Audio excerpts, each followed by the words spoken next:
I'd like to introduce Dr. Yanan, founder and CEO of Surfin Meta. Surfin has served over 20 million customers in 3 continents since 2017 by using AI and big data analytics. Another person that I would really love to introduce is Mr. Andrew Gan, director at the Maharlika Investment Corporation. That is the newly established sovereign wealth fund. I think it was officially signed the bill as of July of 2023, and Andrew was sworn in as the director as of December last year. Yes, and we're going to have Chandler, editor of Asia at Fortune, to moderate the conversation.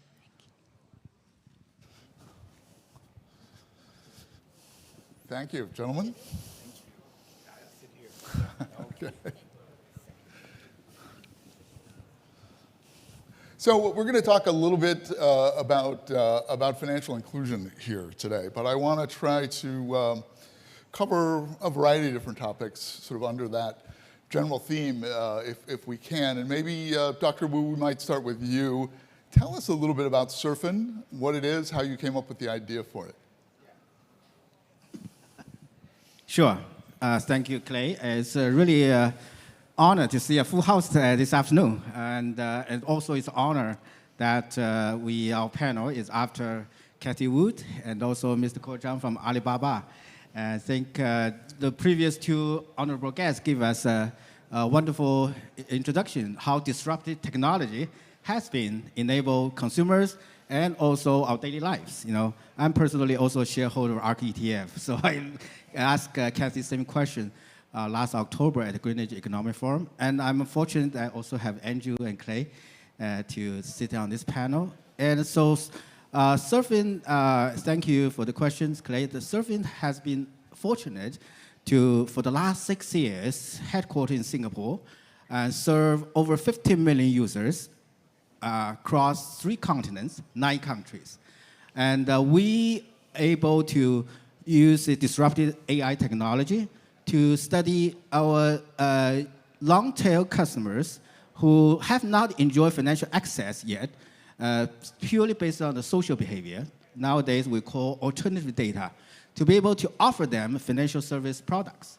And starting from credit score, you know, for anyone in our personal life, I think credit score is the financial dignity of our financial journey. So everyone is entitled to have a credit score. But in the past, in the traditional financial system, probably it's very hard for anyone to don't have any assets, don't have any financial history, you know, for to be able to go to bank to get a credit score. So we have witnessed in the past 6 years through the AI technology, we are able to reach out as far as Kenya, as far as Nigeria, to Africa, starting from Southeast Asia, you know, Indonesia, Philippines, our great Asian region, to reach out to those young customers to, for the first time, to offer them a credit score and also to supply more financial products to them.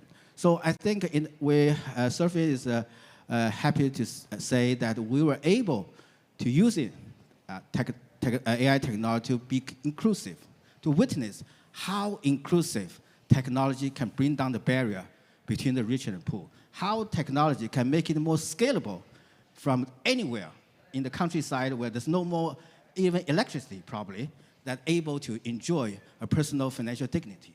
So let me get you to say a little bit more about who these people are and where they are. So you mentioned 9 countries. Yeah. The 9 countries are? Indonesia, Philippines, Vietnam, India, Mexico, Peru, Kenya, Uganda, and Nigeria. It's a very disparate portfolio. Yeah, that's good.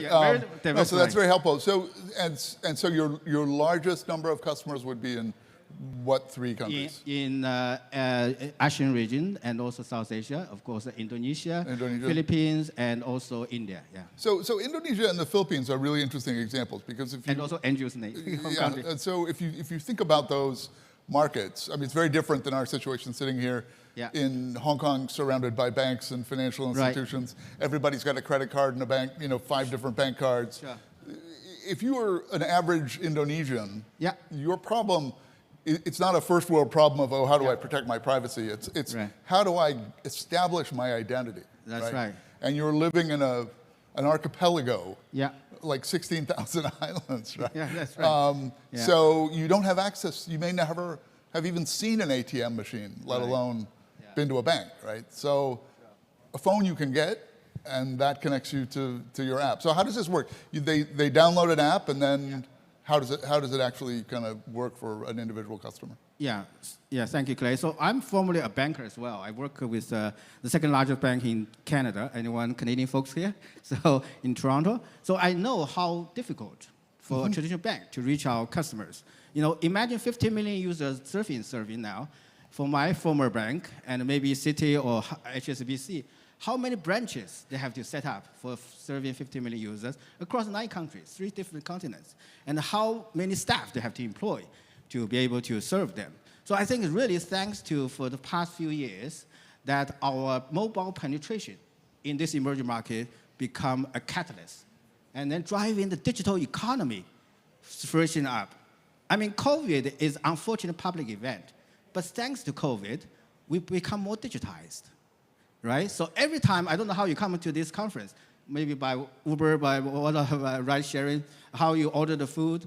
I think we, fortunately, to live in the, in the past few years, cashless society become possible. Everything done mobile. And also thanks to Chinese smartphone companies, I won't name them, that they are able to serve Indonesia, the islands of nations, right? You mentioned 60,000, that they can own a smartphone. Now, with smartphone, they are able to share the data. So I'm personally a physicist in background, so I used to work in one of the American US National Lab where recently Oppenheimer movie was filmed at. So to my theory, now when we see any human being here, in the first place, it's a biological being. We become gene-based, but nowadays, with digital technology, digitized, we become a data being. Any one of us is a data being. Not only data being, but more further, is a mobile data being. Anywhere we go now, any activity we do now, we leave our data traceable. And the previous panel talked about, Kathy will talk about robotaxi. You share the data with Tesla. And now FSD, Tesla, offer insurance based on the driver behavior for the past months. If you're an aggressive driver for the past, I'm sorry, their Tesla insurance will increase the premium for the next month. In the past, traditional insurance companies offer the insurance for every year. Unless you have an accident, they can increase your premium. But now it's based on driver's habit for the past month. It may be weekly, It becomes more and more dynamic. So I think for us, that we were able to offer app through our smartphone, and then we based on the social behavior. Imagine I don't know, a lot of young students here, imagine you after fresh graduates, you have no financial history to prove to the bank, I'm a good customer. But everyone has to start from zero somewhere. So device data, with the consent of the user, we're able to know what kind of internet searching behavior. What are you interested in? And what do you mobile throughout the day? And what kind of apps you download on your smartphone, because that tells you what kind of your social background and social interest, and also your responsibility. Financial technology, financial innovation is always about managing the risk. Proper risk behavior client corresponding proper financial product. But for anyone, inclusive meaning is anyone is eligible to a financial product. No matter how worthy, unworthy you are, financially, risk-wise, you should be qualified a financial product. One of my, let me stop you just there for a second, because this is interesting, and I want to sort of explore this point in a little more detail. But Andrew, maybe you could say a little bit about how it looks in the Philippines, and what percentage of the population do you think has access to a bank card or a credit card in the Philippines? Okay. In the Philippines, investing-wise, let's say for equities, I understand the penetration rate is now 1.5%. Okay. And it was 0.4 5 years ago, so that's come up a bit, but we're a long way off. In terms of savings rate, I would say probably 50% is unbanked still. So there's a lot of potential. Yeah. And these days, I find it's very hard to do anything if you don't have a credit card. Right. Or you know, Yeah. or a mobile phone number. Yeah. No online shopping, no none Not of at that. all. Right? Yeah. So, I mean, I think what Dr. Wu is doing is fantastic. And would you say that that's true even in very rural areas, small kind of rural villages? I think it's even worse. If Dr. Wu is financial inclusion 5.0, Yeah. what we're working on at Maharlika is financial inclusion 1.0. Yeah. So you can't run if you can't walk. So I'll give you an example. We have one, there's a province Yeah. near Manila, about 4 hours away, not very far. And we are trying to build a power grid there. Not very glamorous, but you know, they have renewables, but they can't feed into their current grid. Okay, so they have 4 hours of power a day, 20 hours of brownouts. So in fact, the norm is not to have power, right? Right. They have no broadband access, which is another big initiative of ours, is to Wow. do national broadband, because if you Yeah. how do you grow? How do you learn? You know, actually during the pandemic, our Department of Education came out and said the way they were going to do remote learning for certain areas was via the radio, because there was no internet access. Yeah. Yeah. What we have is maybe at best, maybe 3G. So we're working on that as well. And I figure, you know, hopefully then there's more financial inclusion, there's more money. Yeah. And all that. And what would you say smartphone penetration ratio is in the Oh, Philippines? okay. That, I think, is like 95%. 95%. Something like that. Yeah, so that's very typical. I understand. We are the largest users of Facebook in the world. Yes. In the Philippines. So, Yes. Yes. So in that sense, the Philippines is incredibly connected. It's quite, I mean, there have been some really interesting tech and financial stories, phenomenon that have arisen in the Philippines. Yes. Precisely because you've got so many people, Yes. relatively low income rates, but everybody's plugged in and Yeah, it's got a phone. and well, also you have to remember our average age in the Philippines is about 27. Right. So we're very Right. young. Yeah. They've obviously taken to digital very much. So yeah, so penetration of Facebook is huge. I honestly don't know how they use it because in many places, 52% of our population is rural. Yeah. So, and in many of those places, they simply do not have Yeah. too much access. So, Dr. Wu, let me come back to you again. You know, I take your point that you can use the phone to really assess the credit risk, and it's for many people it's a valuable trade-off. You sacrifice a little bit of information about your life, and in exchange you get this you know, opportunity to have credit, to have a credit score, to be known, to be seen.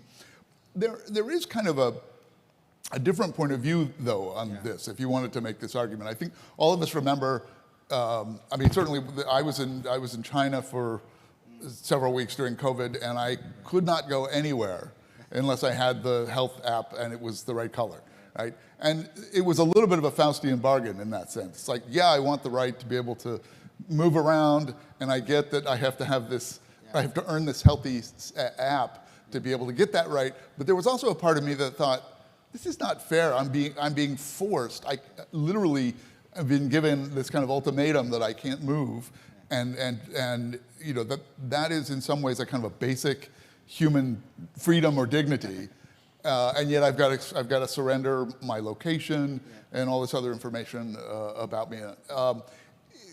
Can one make the argument that you're asking people to make a little bit of the same kind of trade-off, the same kind of sacrifice? Because, you know, if you know my phone, you know where I am, you know whether I'm awake or asleep, you know who I'm sleeping with, you know literally what I'm looking for, you know what I'm buying, and I mean, these phones are very sophisticated now. Right.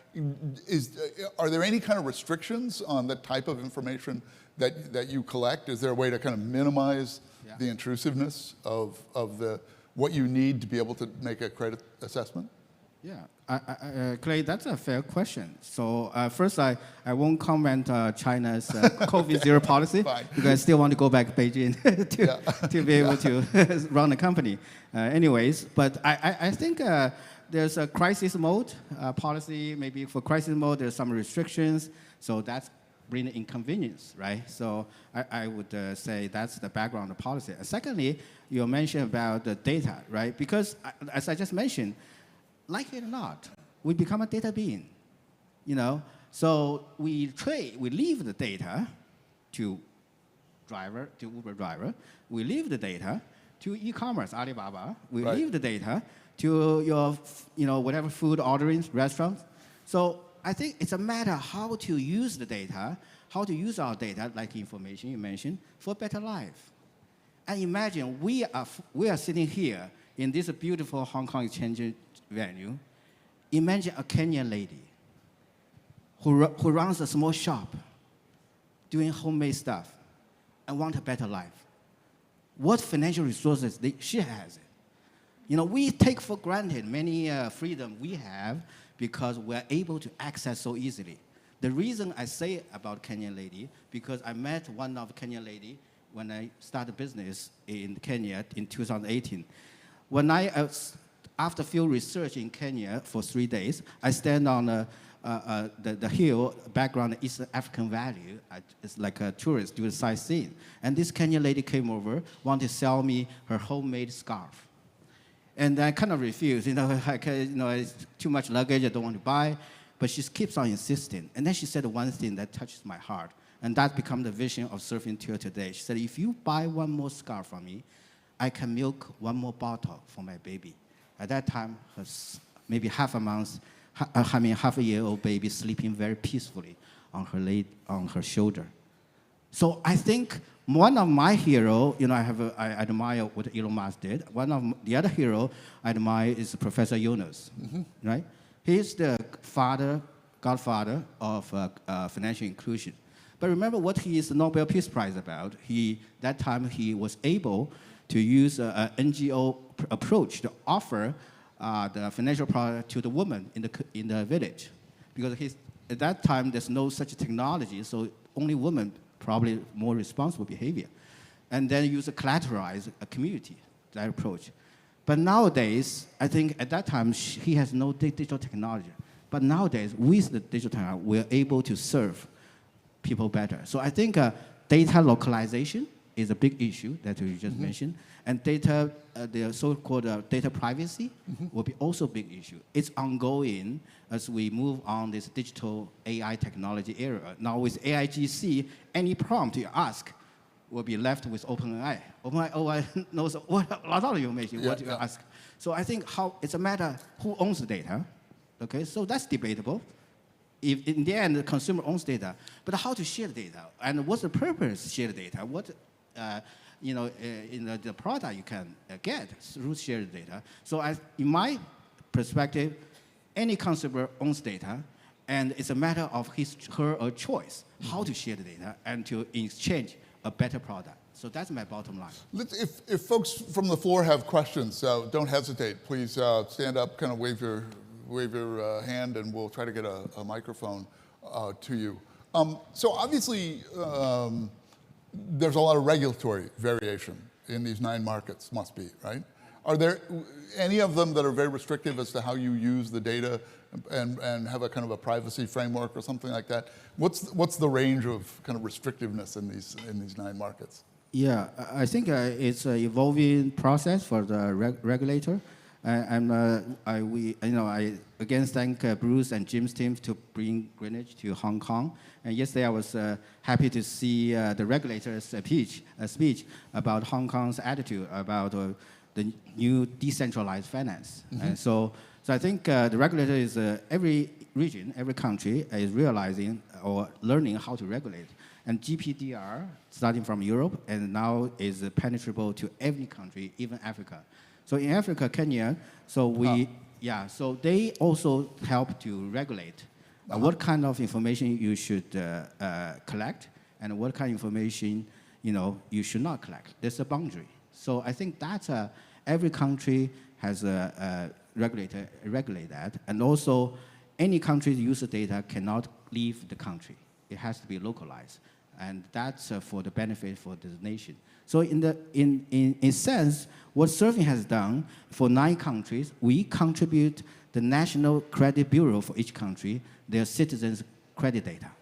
I think this is our contribution. We not only collect data from consumer for a better product, but actually we contributed more their credit history, the credit data to the National Credit Bureau. So to enrich this country's consumer market for a better digital economy in the long term. So I think that's how we can put in perspective how we dialogue with regulators and that regulator properly govern this regulate this industry. Yeah. I want to ask both of you another question that's sort of specific to the Philippines, to a lesser extent Indonesia. These are both economies that have very large numbers of overseas workers, right? I mean, it's crucial to the success and the health of the Philippine economy. Whenever I travel in the Middle East, just always see, bankers, engineers. They're all Filipinos. Yes. So it's not just housekeepers, but technologies like these can be enormously beneficial to overseas workers. Tell me a little bit about how remittances and that process works in the Philippines. 10% of our population basically works overseas. 10%. And quite a bit of our GDP is funded. I think that's largely why we have an economy that looks more like America's. Mm-hmm. So it's about 70% consumer-led, about 20% investment-led. Yep. So it's a bit different from other emerging markets. And it's largely because there are income flows from offshore, from the Middle East, from America, everywhere. I mean, you go anywhere, Filipinos are there. And I think what we're trying to do, said Maharlika, is trying to help the Philippines grow more. As we said, grow the infrastructure, power. So hopefully, of course, if any Filipino wishes to work overseas, that's their choice. But I'd like to make it more of a choice rather than like a need to do. Right. Interesting. So hopefully, Dr. Wu is already in the Philippines, so maybe we can do some work there. Yeah, so Andrew, thank you for this opportunity that we can discuss this together. And I think the other, back to Clay's question, so I think the other thing, Surfin does, not only credit score, because I think any young consumer start with a credit score, start with a credit journey, and then become a creditable, consumer. Then credit card, and then payment remittance. Right. That's what Surfin has done in the past for different countries for all these multiple financial service. So you mentioned about migrant workers. You mentioned about this, cross-border, people flow. So we're actually now able to serve this Filipino, for example, work overseas, a very convenient remittance. Online, digitized. In the past, these Filipino who work Hong Kong here may have to go to the money exchange on the ground, and which is one, probably inconvenient. Secondly, sometimes it's unfair. The FX cost may be too expensive. The margin is too high. Very expensive. Very expensive, right? So I mean, for these young consumers, they work so hard, and then when they shift money back, their FX costs eat a lot of their value. So I think now we're able to offer very convenient, cheaper, and also smart remittance online. And secondly, we are able to, based on their migrant workers' credit, and offer the loans to their family back in Philippines, because eventually, they ship money back for their kids for a better education, for their parents to have a better life living. So we were able to do this cross-border financial service. And set up a business. That's right. The credit you give helps. That's right. So what percentage of your 50 million customers are using Surfin for remittances, do you think? Yeah, so far it's started growing business because we only screen out those migrant workers and who has a cross-border this consumption pattern, and then offer them this remittance service. So right now it's about 5% to start with, and then gradually we'll probably expand that. And how much would it cost them to make a transfer? Yeah, we try to it's a user-friendly product, so we minimize as long as we can cover our own FX costs with our partners, and then we charge a very minimal commission, because the idea is not about commission or the fees. It's about scalability and also the user stickiness, so that they can lifetime value on Surfin can become longer, because eventually they will become consumer installment users. They will become wealth management users. We also offer mutual fund distribution and security trading for middle class. So it's a life cycle. We want to grow partner with this exciting region, starting from Indonesia, Philippines, because ASEAN, I believe, is after China, will be a great region, and including also India, it's a great consumer market. I think they will repeat the success of China did in the last 30 years. So given another 20 years, there will be more and more such a growing consumer. So one of the things that's interesting to me about Surfin is that a lot of tech companies, when they start, chase scalability. They want to get big as soon as they can, and they end up burning lots of capital to be able to achieve scale. But you haven't done that. Tell us a little bit about your financial performance and earnings and how it's doing in terms of reinvesting in the business. Thank you, Clay, for recognition. So we are kind of unique that in the past 6 years, we have not used institutional capital yet. So we're bootstrapping our own initial investment, and then from then on to internally grow the loan book and also offer more credit scores. So we're happy to say that in the past we have enjoyed revenue growth, 50 to 60% for the last 4 years. And last year we have reached, 170 million revenue and also US dollar, and also this year we hope we'll reach $300 million US dollar revenue. So as I mentioned, it's very scalable, because only through technology we can make a product user-centric. Because in the past, our traditional financials offer the same product for all people. But I think nowadays everyone is individualistic. Everyone demand a personalized, customized financial product, and that's what data, AI technology, and also big data modeling can do. So that's why Surfin, for our customers, anyone owns a very unique product, online, mobile, and through their life cycle, we continue to improve their better product experience. So that's how conveniently we can only be inclusive, so that anyone can enjoy personal financial service. Secondly, more smart. If anytime, 24 hours. Imagine ATM doesn't work, don't worry, they can get it from online. Thirdly, it's more customized and individually based. And the ATM won't work if they don't have power. Yeah, Thank you, Andrew. So exactly your point. Yeah. That's it. Yeah. Can I ask you a little bit about fraud?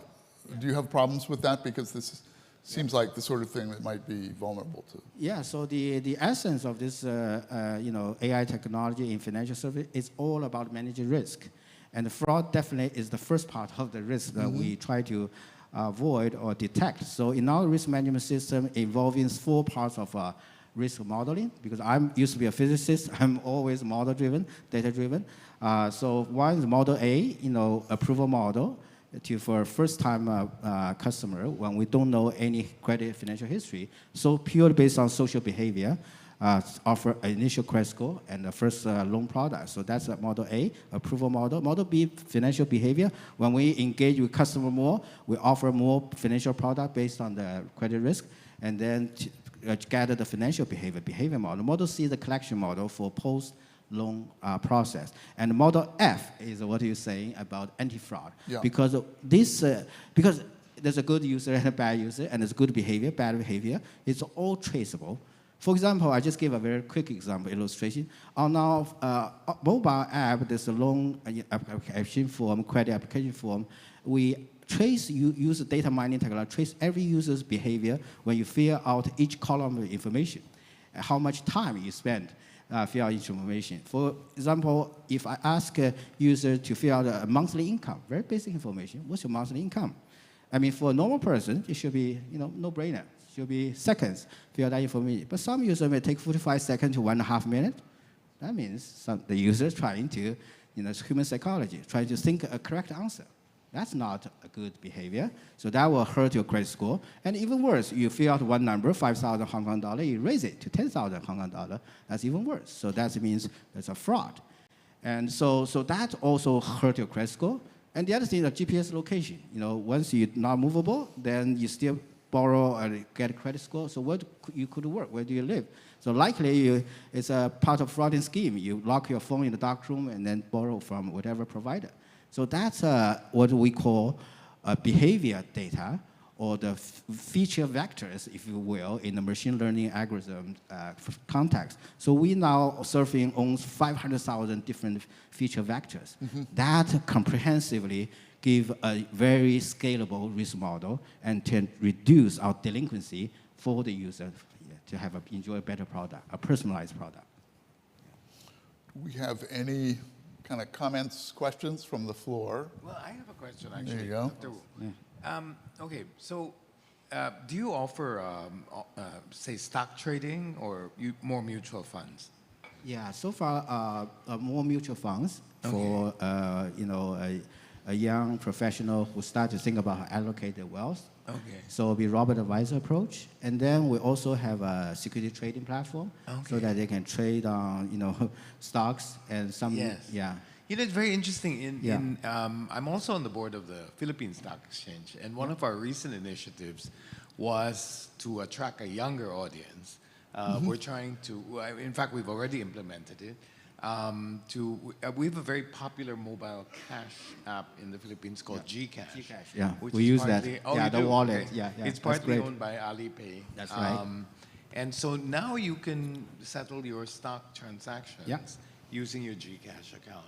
And almost anybody who has a mobile phone Right. is able to use that, as long as you have internet. That's right. And it's nice you mentioned, Andrew, about GCash and this e-wallet. I think one thing is more and more countries become a cashless society, but in some areas still use cash. So that's why there's kiosk machines sometimes in convenience store, right? In Manila, that's true. 7-Eleven convenience store. So when people can use cash or pay back in cash, they can use a kiosk machine through GCash e-wallet. I'm hopeless with technology myself, but I have a GCash account, and I pay my staff, the ones who I pay them in cash through GCash. It's very easy. I use it, and I pay them, and they get a credit, and I pay for things that I buy for delivery. It's the most amazing app, and everybody uses it. Yeah. Since Andrew, you mentioned about GCash, let me offer you another e-wallet example. It's called M-Pesa from Kenya. And in 2018, when I led my team to do field research on this fintech business, whether it's feasible in Kenya, it's really surprising to me at that time, it's already 5 years ago, that 50% of Kenyans don't have a bank account, like we just mentioned about unbanked. The Philippines is the same. Yeah, so 15 Kenyans, but 90% at that time, Kenya have an M-Pesa e-wallet. And the reason and the issue of e-wallet, M-Pesa is not offered like an e-commerce giant like Alibaba, not Alipay, but offered by the national telecom carrier called Safari.com in Kenya. And the reason they issued such a e-wallet is because they found at that time everyone used a smartphone, functional phone, and at the middle of the night, 60% Kenya run out of SIM charge, they run out of credit. So they cannot phone anymore because they talk a lot on the phone at night. So in the past, it has the cash to recharge your SIM card in a corner store, newspaper shop, but at night, they have nowhere to go to recharge. So in order to solve the pain point, this Safaricom think about Alipay, think about e-wallet. So why not introduce e-wallet? And so because of that, M-Pesa, that supermarket and convenience store also start to use e-wallet so that people can charge cash during the day, can still use at night for phones and for any convenience. So it's very interesting.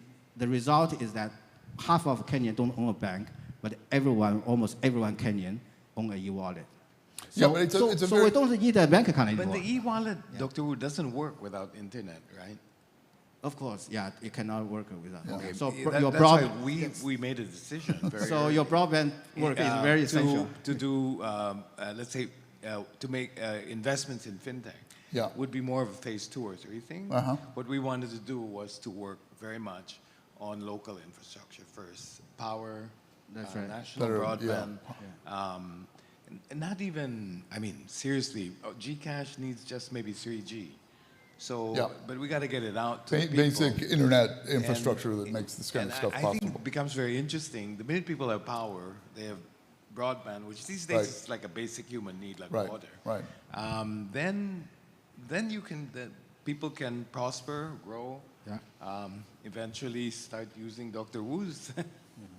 It's very interesting, though, Dr. Wu, as I listen to you talk, it occurs to me that in many ways, these still developing economies are more advanced than the sort of OECD, richer countries. Yeah. And that's because they don't have any legacy infrastructure. Yeah. They go right to these very efficient solutions first, and they don't have to clear existing credit card systems or a credit scoring agency that's deeply established and has been operating for decades out of the way. Yeah. They can get up something really quick that is the thing that works. And so there is an opportunity, I think, I think about this all the time. Every time it cracks me up that every year we host these giant fintech conferences in Hong Kong. And the first thing that happens to everybody that comes to the fintech conference, when he arrives at the airport, he or she arrives at the airport, they have to run to the ATM machine. So they've got money for the taxi. Because you can't use an M-Pesa card or anything like it on Hong Kong taxis. Sure. Yeah, Hong Kong taxis do not. I mean, it's still cash. You got to have cash. So in some ways, even though this is a very advanced financial market, some of these things that you're describing are out in front. Yeah, so I think that's a terminology called the leapfrog opportunity. So I think Surfin is fortunate to have one of our board director, Michael Spence, Professor Michael Spence, who spoke to us yesterday. And his theory, Nobel economics theory, is information economics, that how the technology innovation can help developing country, emerging market, have a leapfrog opportunity. And China gave a good example, as you just said. I know you used to be Washington Post bureau chief, so Clay. So I think one of the reports actually did a simple experiment in Beijing a few years ago, that from America, I guess. And he said, "Can I do without cash? Can I live by a day?" And in the end, he tried to learn everything and live by a day. So I think it's similar when we look at go to India, great nation, 1.4 billion, already the largest. I took this so-called tutu. Three-wheel, I don't know any Indians here, three-wheel rope, the tuk-tuks, the very simple taxi, three-wheel taxi. And when I finished the trip, I give the cash to the driver. They said, no. He said, UPI, scan the barcode. So, wow. Yeah, so India, I feel, because, we have just a recent election finished in India, but I think Mr. Modi did a great thing to modernize India, digitize India. Even India, I don't know about Hong Kong, your citizenship card here. Indian citizenship card is already based on the biometric. Everyone is unique on the Aadhaar system. This is the Aadhaar system. That's right. And India learned the example from Alipay, Tencent Pay in China. Wow. Then the government released the UPI, this national payment infrastructure. Dr. Wu, But this is in India, do they, is it free internet that the government provides, or do people pay, like for prepaid data? Yeah, there's still data flow. They pay for data, but what's interesting and unique about India is that this is the thing that Nandan Nilekani kind of spearheaded about maybe 10 years ago, I guess it was, but precisely because people coming from rural villages had no identity. The people in the village knew them, but they had no other way of proving who they were or what their name was. They couldn't get government benefits. They often couldn't get paid. There were always needed to be brokers in between those payments and them, and they were often cheated and ripped off. And so Nandan led this big multi-year effort to take biometric measures, mainly scanning eyeballs and taking fingerprints of the entire population. Yeah. So now everybody can verify that they are who they say they are. They've got a name, they're entered on a computer.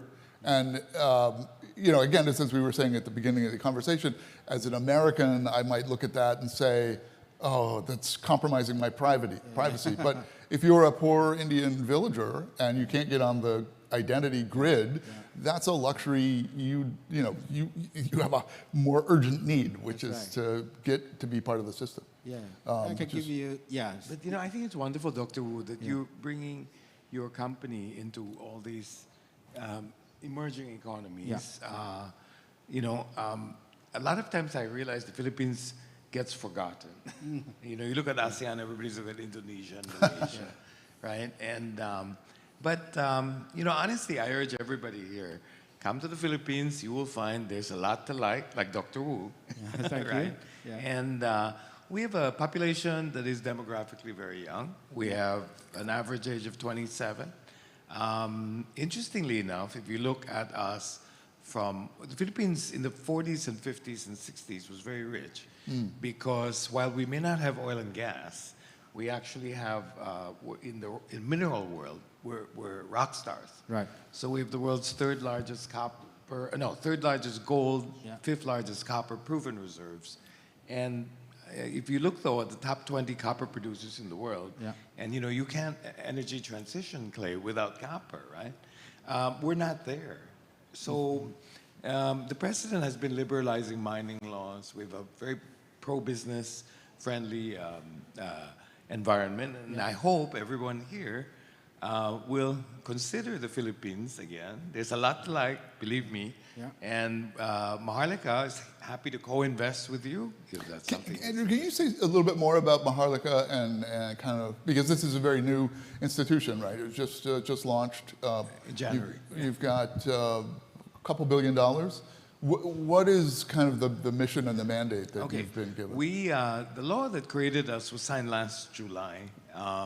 I was sworn in December, and we started working in January. We're still in the process of hiring. We're doing it very deliberately because we'd like to create an institutional situation such that if we're gone, it will still function and do well. We have no constraints as to investment. In fact, we could say invest in Dr. Wu's company, but we have chosen to do to limit our investments for the moment, largely to private equity type situations in the Philippines. Now, we can invest offshore if, for instance, it is technology that the Philippines needs or wants, or if they're willing to transfer the manufacturing capacity to the Philippines. So, as I said, our initial objectives for now are, well, power, island grids, national broadband, digital infrastructure is very important, so we're building towers as well. And I'm not a big fan of, we have a dual mandate. We have to make money, at the same time we have to try to help the country along. And I found, I was probably more in the first camp at the beginning, and now I find the national development part is very interesting. And I realized profit and national development are not mutually exclusive. There are a lot of opportunities. Was this idea to launch a sovereign wealth fund controversial in the Philippines at all? Because I know, people have different views about the values of sovereign wealth funds, and it's very easy to imagine somebody saying, "Oh, this is going to be another one MDB kind of irresponsible thing." We're being very careful about that, clearly. So what happened is. So you have some sovereign wealth funds, like say the Saudis, where it comes from resource. Right? Ours is really funded by the two government banks. So in effect, if you look at it, that's debt, because we took away borrowing capacity, lending capacity from them to do it. So, but however, so I think that was a bit controversial at the time, and they thought, what are they going to do with the money? So we have $2 billion. There are lots of institutional safeguards there. We are basically, I think our primary use is an expression of national industrial policy, where they want to go, what we need. Because, for instance, telecom companies in the Philippines will not go into the rural areas. So we have to put it in there, then we lease to them. But that helps the country as a whole, and it's not profitable. I mean, it's profitable, right? So, and I'm finding it's a world which is increasingly into more industrial policy. I'll give you an example. There's an aviation services company that we're talking to, and they were choosing between us and Vietnam. In the end, Vietnam did not have a sovereign wealth fund, and they said, we'd like you to show an expression that you're interested. So we have agreed to put money in there. And so they're coming to the Philippines. And so it's very useful for that. Because pensions, we have pension funds, but seriously, it's hard for them to do anything because they have actuarial liabilities. Sure. So they're more constrained than we are. Huh. But the focus on these kind of developmental type, good for the economy, good for development of society type investments, is that a kind of voluntary institutional policy, or is that something no, that we do have a dual mandate. So the law, we have a dual mandate. by law. No, it's not in the law. It's not in the but, law. I mean, we've been told that we do have a dual mandate. I see. Okay. Huh. So I'm very happy that people like Dr. Wu have set up in the Philippines. I didn't even realize they had 200 people. In the Philippines. So our job is to create the environment in which people like Dr. Wu can come in, or anybody else here who's interested. I mean, please consider the Philippines. How many of your customers are in the Philippines? How many users? It's already 80 million so far. 8 million? 80 million, yeah. Wow. Yeah, we have 100 million population. So it's still a long way to go. Yeah. You're already at 8%. But back to Clay's question regarding the sovereign fund. I think now everyone talk about China plus one, China plus X.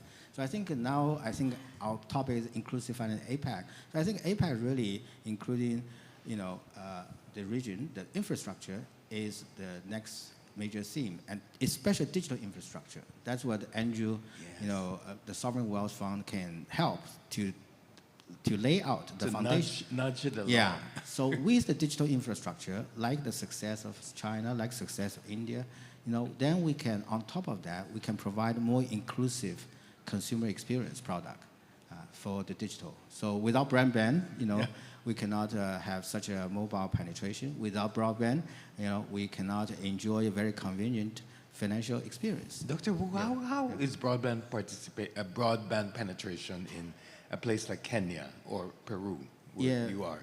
Yeah. Is it high or also more like the Philippines? It's a developing, because the countryside, of course, the coverage will be less, but in the major parts of the country, it's covered more and more. That's always the case, Clay. I find urban cities anywhere have access. Right. But it's the rural areas, and with us, 52% of our population lives there. So. Yeah. Can I ask a question about the data? So you've got these millions of customers. You're collecting all kinds of data from them during the course of an average day.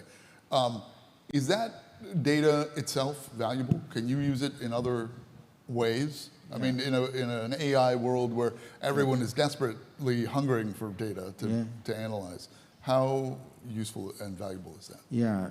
Thanks. Appreciate Clay your question, because data now is the new oil, right?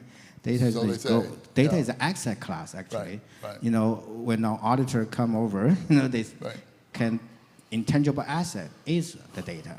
It's one of the data. So I think now it's a matter how we can use the data well to cross-sell, to monetize, starting from the, credit score, financial behavior. And then, because you mentioned about migrant workers earlier, now the e-commerce come over and how to share the data and also let the consumer have a better experience. So I think the data is one, owned by the customer. Secondly, is willing to exchange for multiple consumer product. The previous panel, Kathy would talk about FSD. So the driver habit data now, shared by Tesla for the insurance product. Right. So I think data translate to consumer experience. Data translate to a better financial product. I'm just thinking about, you're familiar with this incident in the Philippines with the Vietnamese video game company? Axia Infinity, I think it is. Well, this was a company that figured out that there was tremendous value in just building up a lot of players of the video game that was on the phone. Yes, and I think they were paying with Bitcoin, had something like 40 million users. Because they were paying with Bitcoin. Yes, that's right. Fractional Bitcoin. And so it became more, you could make more money and income playing these games on the phone, even though they weren't super exciting games, than you could, as a construction worker. Okay, maybe there are things. Maybe there are things national broadband should not be supporting. But we do, And that was also, by the way, a board decision to, Yeah. to keep a dual mandate. And how much bigger do you envision the capital pool for the fund getting? We should be up to $3 billion by next year. And longer term? Longer term, we'll continue to grow. There are plans, for instance, as they privatize some casinos that can come to us as well. So this is a lot. I guess the whole idea is, if you look at a balance sheet, if you take dividends, say, or from, let's say you sell an asset, you should reinvest it. If not, you've turned capital into just spending, right? And so we have to keep it as capital, and may as well be something that helps the country. Well, it's a fascinating institution to be launched on, and we wish you great success with it. Thank you. Dr. Wu will also wish you great success as you continue to expand. This has been a fascinating discussion. We've kind of roamed over a variety of different points, but I've learned quite a bit. Thank you both very much. Please join me in thanking you. Thank you.